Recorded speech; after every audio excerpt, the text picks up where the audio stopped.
उदाहरण नंबर 9 है √3 एक अपरिमेय संख्या है। सेम टू सेम जैसे √2 एक अपरिमेय संख्या थी वो हमने किया था। अगर आप ध्यान से देखा है आपने उसको तो 2 की जगह बस मैं 3 करने वाला हूं हर जगह। देखिए उसी तरह से मैं इसको सॉल्व कर रहा हूं।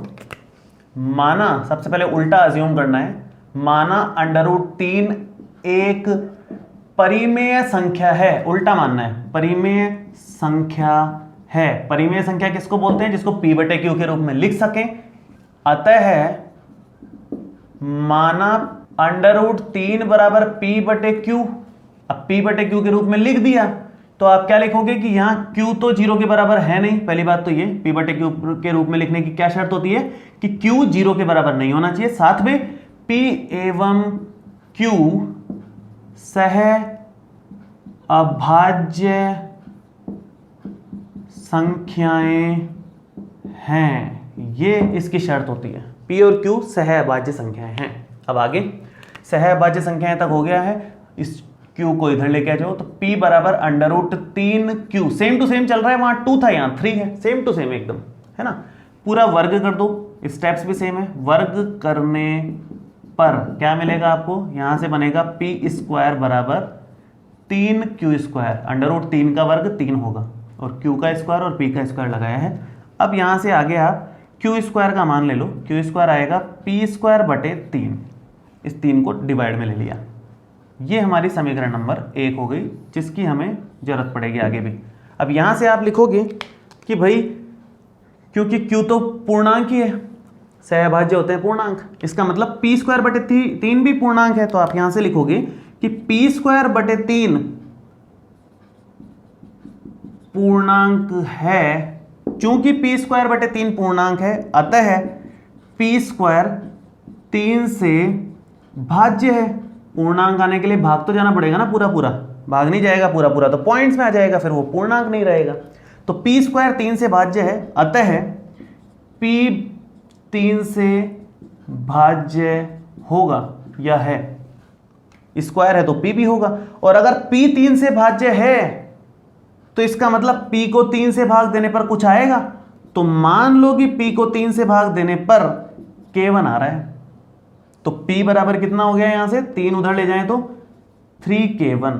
ये हमारा समीकरण नंबर 2 हो गया, जो बड़े काम आएगा, इसलिए मैं इसको मार्क करता हूं अलग से, ये आगे ज़्यादा काम आएगा। ठीक है, ये समीकरण 2 से p का जो मान आया है वो समीकरण 1 में रख दो। पहले मैं लिख देता हूं कि समीकरण 1 में रखने पर क्या बनेगा? देखो जरा, समीकरण 1 में रखने पर बनेगा q² बराबर p² का मतलब हो गया 3k1 का होल स्क्वायर और बटे में क्या है? 3। तो ये कितना हो जाएगा? 9k1² बटे में क्या है? 3। अब क्या आएगा आगे? आगे आप 3 से भाग दे दो इसको तो ये 3k1² हो गया। अब यहाँ पर k1² का मान निकाल दो, क्योंकि जैसे p²/3 क्या है वैसे यहाँ q²/3 लाना है हमें, सेम टू सेम। तो इसका मतलब 3 से भाग देना पड़ेगा, तो k1² कितना आ जाएगा? q²/3 आ जाएगा। ठीक है यहाँ तक? अब ये हमारी समीकरण नंबर 3 हो गई। सेम टू सेम तरह से इसको भी लिखना है, जैसे ये लिखा है सेम लाइनें यहाँ पर आएंगे एकदम सेम। तो यहाँ पर p²/3 पूर्णांक था, यहाँ पर लिखोगे चूंकि q²/3 एक पूर्णांक है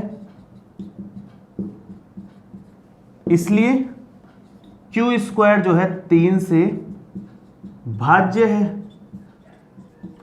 इसलिए q भी 3 से भाज्य होगा। और अगर q 3 से भाज्य है तो मान लो कि q को 3 से भाग देने पर k2 आता है, और q को 3 से भाग देने पर k2 आता है तो 3 उधर ले जाओ, 3 उधर ले जाओगे तो q बन जाएगा यहाँ पर 3k2। ये हो गया 3k2, q का मान आ गया 3k2 और ये हमारी समीकरण नंबर हो जाएगी 4।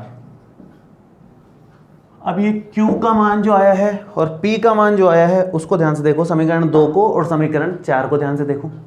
समीकरण 2 और 4 से ध्यान से देखने पर दिख रहा है कि p में भी 3 आ रहा है, q के पास भी 3 तो है ही। तो इसका मतलब आप लिखोगे कि समीकरण 2 एवं 4 से स्पष्ट है कि 3 P एवं Q का उभयनिष्ठ गुणनखंड है। और अगर उभयनिष्ठ गुणनखंड आ गया इसका मतलब अतः P एवं Q सह अभाज्य संख्याएं नहीं हैं, सहभाज्य संख्याएं जो माना था वो नहीं है, अतः हमारा कथन गलत है। अतः √3 जो है एक परिमेय संख्या ना हो करके अपरिमेय संख्या है। इस तरह से लिखना है इसको, एकदम सेम पैटर्न से मैंने लिखा है, कोई परिवर्तन नहीं किया है मैंने इसमें।